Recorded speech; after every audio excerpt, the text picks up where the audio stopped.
Today in history, February 17th, 1621, Miles Standish is appointed as first military commander of the English Plymouth colony in North America. 1801, U.S. House of Representatives breaks Electoral College tie by electing Thomas Jefferson as president over Aaron Burr. 1815, Treaty of Ghent ratified by the U.S. Senate and signed by President James Madison, ending the War of 1812. 1861, U.S. Civil War.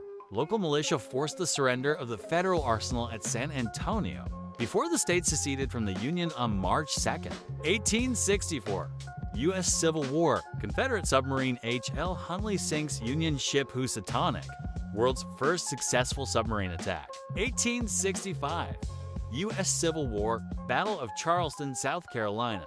Columbia in South Carolina burns down. 1876, sardines first canned by Julius Wolfe in Eastport, Maine. 1895, the Yellow Kid comic strip was first printed in the New York World. One of the first consistent Sunday comic strips, influenced the style of future comics, and was the namesake of yellow journalism. 1913, modern art. The Armory Show opens in New York City, displaying works of artists who are to become some of the most influential painters of the early 20th century. 1933, the first issue of Doc Savage, the Man of Bronze magazine hits the stands. 1934, the first high school automobile driver's education course is introduced in State College, Pennsylvania. 1952, Beyond Mars, a science fiction newspaper comic strip written by Jack Williamson and drawn by Lee Elias debuts in the New York Daily News.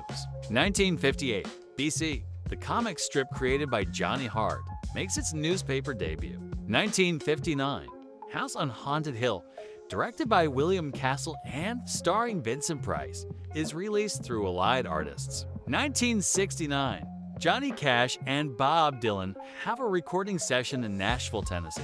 1972, Pink Floyd begins a four-night stand at London's Rainbow Theatre where they premiere The Dark Side of the Moon a full year before it's released. 1974, Robert K. Preston, a disgruntled U.S. Army private, buzzes the White House with a stolen helicopter. 1975, AC/DC releases their debut studio album, High Voltage, in Australia and New Zealand on the Albert label.